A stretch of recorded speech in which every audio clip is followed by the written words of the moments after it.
குடிகள் தொல்குடிகள் விடுதலை பெற்ற இந்தியாவிலே இதுவரை என் அன்னை தமிழ் சமூகத்திலே அரசியல் அதிகாரத்தை பெறாத, அரசியல் அங்கீகாரம் பெறாத என் தமிழ் குடிகள் வண்ணார், குயவர், நாவிதர், தச்சர், பண்டாரம், பழங்குடி, ஷெட்யூல் டிரைப்ஸ் இந்த மக்களுக்கு சீட்டு கூட பாப்பா. அரசியல் அமைப்பு கொடுத்திருக்கே. பழங்குடிக்கு 2, ஷெட்யூல் டிரைப்ஸுக்கு 2, மற்ற ஆதி தமிழ் பறையர் தேவேந்திரருக்கு 42. அதை தவிர நீ கொடுத்தா சொல்ற அரசியல் அமைப்பு கொடுக்கலைனா உன் மனச்சான்ற சொல்ற நீ கொடுப்பியா? நான் 4 பொது தொகுதி கொடுத்துருக்கேன் ஆதி தமிழ் குடிகளுக்கு, 2 பொது தொகுதி கொடுத்துருக்கேன் தேவேந்திரருக்கு, 1 பொது தொகுதி கொடுத்துருக்கேன் பழங்குடிக்கு. நீ கூட பார்ப்போம். எனக்கு போட்டியா கொடுறா. 6 பிராமணருக்கு கொடுத்துருக்கேன்னு பேசுற நீ, இதையும் பேசுறான். டேய் நீ நல்லவன் பேசுறான். டேய் நல்லவன் பேசுறா. பல்லு வளைக்குத்தனா நாக்கு வலிக்கிறேன்னா இதை ஒரு தடவை பேசுறா. ஊத்தப்பை பிராமணர் கொடுக்கணும். ஓன் சீட்டை எடுத்து கொடுத்தேன்.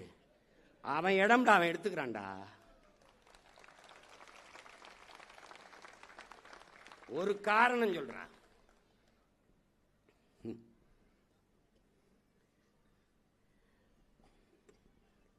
எங்களுக்கு இருக்கிற மாதிரி ஒரு நெருக்கடி நிலைமையா இருக்கு.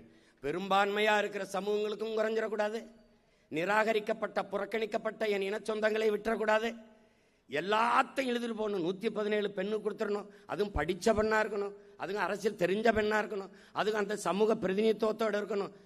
ஒரு வருஷம் மண்டையில் பூரா நெருப்பை கொட்டின மாதிரி இருந்துச்சு.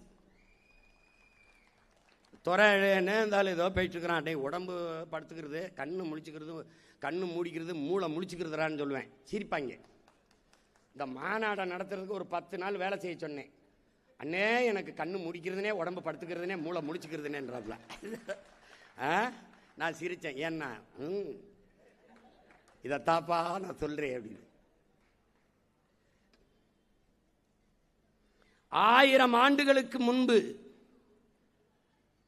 சமத்துவம் பேசி பிறப்பின் அடிப்படையிலே பேதம் இல்லை, மனித பிறப்பிலே உயர்ந்தவன் தாழ்ந்தவன் என்ற பாகுபாடு இல்லை, தத்துவம், சமயம், சமுதாயம், கோயில் வழிபாடு எல்லாம் எல்லாருக்கும் பொது என்று இந்த மண்ணிலே போராடி நிறுவிய பெருந்தகை மெய்யியல் புரட்சியாளர் ஐயா நம்முடைய மூதாதை ராமானுஜர் அவர்கள்.